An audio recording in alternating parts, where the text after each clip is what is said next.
Let's say you've traveled from Auckland to Sao Paulo, where I am now.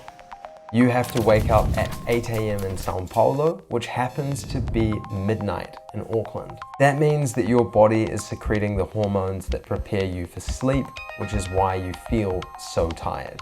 If only there was a way to skip the whole jet lag thing. Well, it turns out that there is. Athletes have been using these hacks to perform at the highest level when competing overseas for years. And when you use them on your next trip, you'll feel so much better that you'll be kicking yourself that you didn't learn them sooner. But to really understand why this works, we're going to first have to look at why we experience jet lag in the first place. When you feel sleepy, when you feel alert, when you need to use the bathroom, and even your body's internal temperature are all regulated by an approximately 24-hour cycle known as the circadian rhythm. And the timing of this internal clock is set by light and darkness.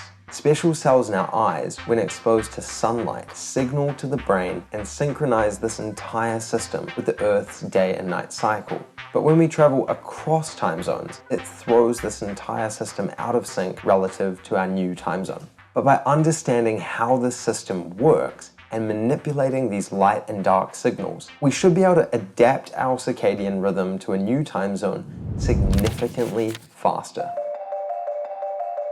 I've been using this app called Time Shifter, and I know what you might be thinking. I've seen a lot of pseudoscience-y sleep apps out there, but the team behind Time Shifter is super legit. And you've been working with top athletes, top CEOs for a long time. It's kind of been like a secret, I guess. And what's very different about this, it's really based in years of circadian research, circadian neuroscience. Over the past 2 years, we've developed that algorithm into Time Shifter. The app considers your usual sleep pattern, your chronotype, and your travel itinerary to create a personalized plan of when to seek light and darkness to adapt your circadian rhythm. You just enter your flight numbers and when you normally wake up and go to sleep, and the app handles the rest. Your program will start a couple of days before you leave, so you definitely want to download the app a few days in advance. Although light and darkness have the biggest effect on our circadian rhythm, they're not the only things. You'll notice when you open the Time Shifter app that in addition to light and darkness and sleep, it also suggests when to take caffeine and melatonin. Now, without diving into the neurochemistry, in simple terms, caffeine makes us feel more alert and melatonin prepares the body for sleep. Taking caffeine or melatonin is by no means compulsory, but if you drink coffee every day like I do, I would suggest trying to fit your caffeine consumption into that window recommended by Time Shifter. So you've downloaded Time Shifter, you're getting a bit of light, darkness, maybe a bit of caffeine and melatonin as well. But does this actually work? Well, I put it to the test on a recent trip from Chile back to New Zealand. I'm just at the gate waiting to board my flight. Time Shifter is asking me to get exposure to ideally sunlight right now, which of course is impossible because the sun is set, and that's where this next tool that I'm about to show you will come in. When Time Shifter recommends getting light but the sun hasn't risen, I use the OSIN loop. It's a desk lamp designed to mimic the effects of sunlight on the circadian rhythm. Now, Loop wasn't designed with travel in mind. It's actually made for people who work indoors and maybe don't get enough sunlight in their regular schedule. But because it mimics the exact wavelengths that set your circadian rhythm, it's the next best thing to sunlight. Full disclosure, I work at OSIN and I was part of Loop's development, which is why I'm really confident recommending it. Now, because we didn't design Loop specifically for travel, it's not perfect. For one, it needs to be plugged in to use, and while it's perfect for use before takeoff, using it in flight is a great way to piss off your fellow passengers. But considering when I'm not traveling, I use Loop every day at my desk, I would say it's worth every penny. By default, Loop synchronizes with the time zone where you are right now. But for travel, what you're going to want to do is change the time zone to the time zone of your destination. Now, normally people think you're better off to just sleep as much as you can on a flight, but according to the Time Shifter app, I'm meant to stay awake until what will be 6 a.m. for me. I'm feeling pretty awake. I guess there's always that built-up stress when you pass through the airport security.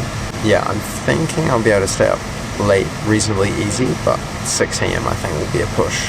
I'll do my best though.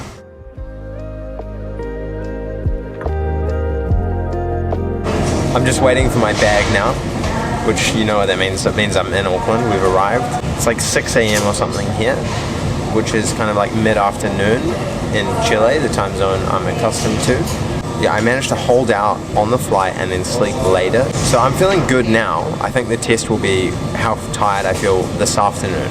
So I've actually been back in New Zealand for a minute now, and what I found is on that very first day back, I felt totally fine throughout the day. I caught up with friends. By the time 7:30 in the evening rolled around, I was feeling pretty tired. I managed to hang out till around 10 p.m. and then I was out like a light until around 7 a.m. the next morning. And then that was the end of my jet lag. So yeah, I would say the tips in this video do work, although there is one important caveat that I have to mention. And to explain what I mean, I have to take you back to the very first time that I used Time Shifter. I was arriving in Mexico from New Zealand. It was around midnight. I pulled up to the baggage carousel, grabbed my bag, but my partner's bag just never showed up. Jet lag mitigation plan is not exactly going to plan. So when Time Shifter said that we should be sleeping, we were spending hours talking to the airline trying to track down her bag. Now the good news is we did find her bag a couple of days later, but the point is that things don't always go to plan when you're traveling. And trying to follow this stringent protocol can make a stressful situation even more tense. But what I've found is so long as you follow the tips to whatever degree is practical for you, you will be so much better off than if you just tried winging it. Now, speaking of unexpected things that happen while traveling, I recently discovered that I was spending over $130 a month on foreign currency fees while abroad. That is until I discovered the Wise card, and you can check out my review of it right here.